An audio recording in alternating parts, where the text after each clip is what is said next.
Yo, what's up? This is my YouTube page. Leave a comment, write a review, ask a question. I will write you back. A lot of the times, I will write you back.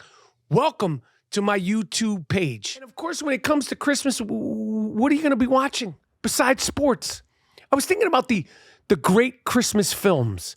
There's so many great holiday films, Christmas films, films that the backdrop is Christmas,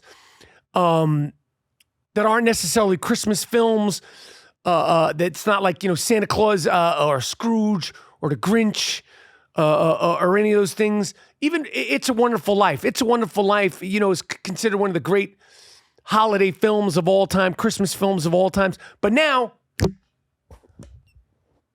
I am Rapaport Stereo Podcast, Michael Rapaport's favorite, and reminding you of the favorite Christmas holiday films of all time. Obviously, It's a Wonderful Life. Again, it's not necessarily a Christmas film. It takes place during Christmas. It's more about redemption. It's more about, finding yourself being the best person you could possibly be. Lives up to all its expectations and the hype. Tearjerker, weird, oldish. That film is old as the way people talk, the way it looks, the sets, the fake snow, everything is just bizarre. But it's a classic, and it always gets you. A Charlie Brown Christmas with Charlie Brown. I fuck with Charlie Brown Christmas, with Charlie Brown Thanksgiving, and I forgot which one it was. It might have been Charlie Brown Thanksgiving, but I remember watching one of these Charlie Brown movies where Charlie Brown ran away, and I was crying. I was with my brother. I was about 6. And Charlie Brown, I can't remember which Charlie Brown it was, where Charlie Brown ran away, and I was crying and I was making noise. My brother was like, "Shut up! Shut up! You're gonna make Dad come in and turn off the TV." This is when we only had 3 channels: 2, 4, and 7. Maybe there was 5 and 13, but they would go off early. But Charlie Brown Christmas is one of the great films, holiday films. Home Alone, excellent. Needs no introduction. Little Macaulay Culkin. Joe Pesci, not necessarily a Christmas film, but Christmas theme.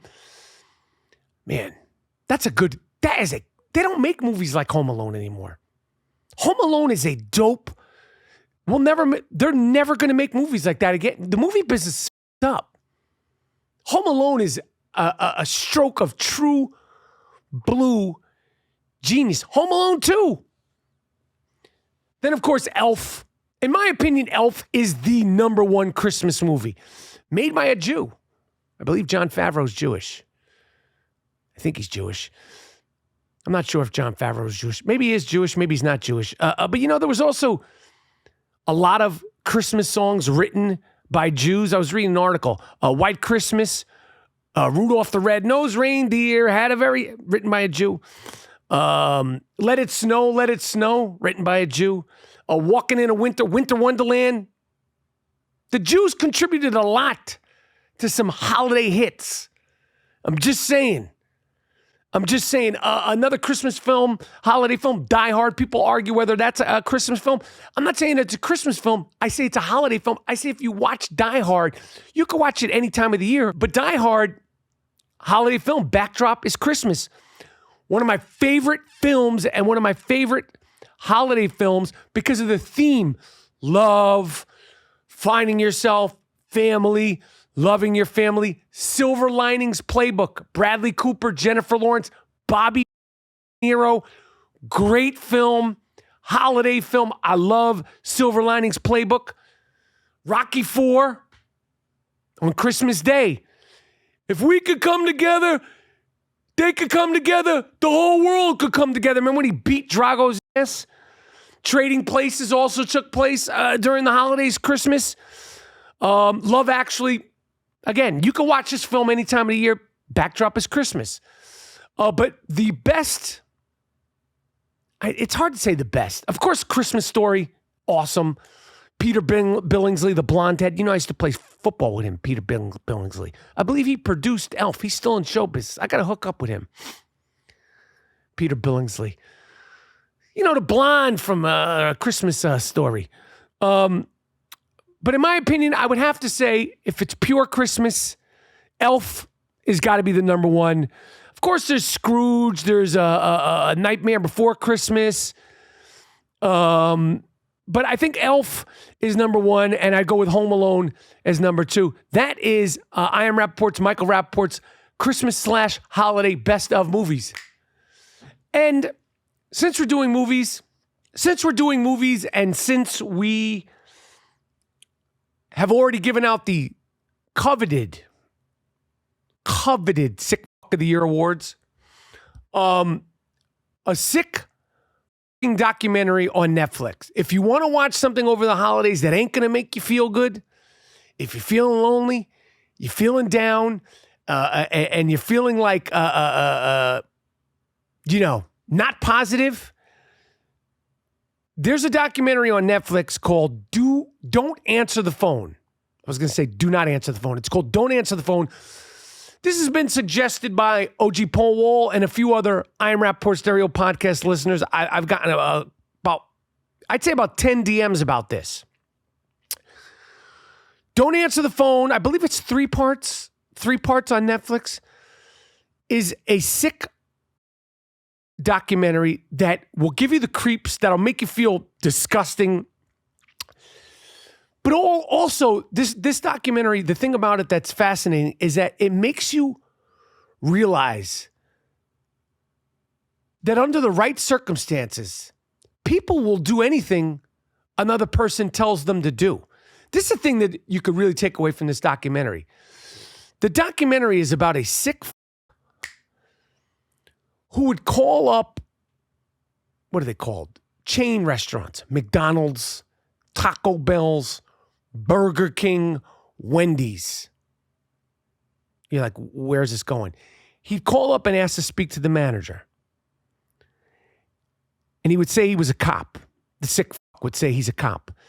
And then he would tell the manager of the restaurant, albeit a woman or a guy, go say, someone has stolen money in your restaurant and we need to find out who it is. This is on the phone.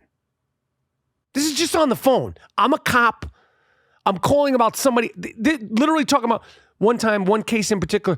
Somebody stole $50 from a customer. $50. This is the late 90s into the early 2000s. And it was allegedly stolen by one of your younger employees. And the description would usually be she's young. She's got blonde hair and a cutish figure. And people go, okay, sir. And he's like, I'm from the local police department, because he was calling all over the country. It's happened dozens, not one, dozens of times. And then the manager of the Taco Bell, the Burger King, the McDonald's, would call in one of the female employees, young, it was always a female employee, and they would sit down and they have their surveillance footage. Most of the time it's not with the sound. And they would talk to them. And the cop would be on the phone saying, tell her this, tell her that, tell her this, tell her that. And eventually the cop would say, tell her we need to have her take her clothes off. We need to check her clothes. So the woman would wind up taking off her shirt, taking off her pants. And the manager would sit there and tell an 18-year-old employee, 19-year-old employee to eventually get butt naked. And the cop, the fake cop on the other end of the line, I don't want to give anything away, would be somehow getting off on this. And to the point where they would say, one time he had one of the employees, one of the young girls, give, not the cop, not the person on the phone, the manager would wind up, had them giving him dome, oral sex.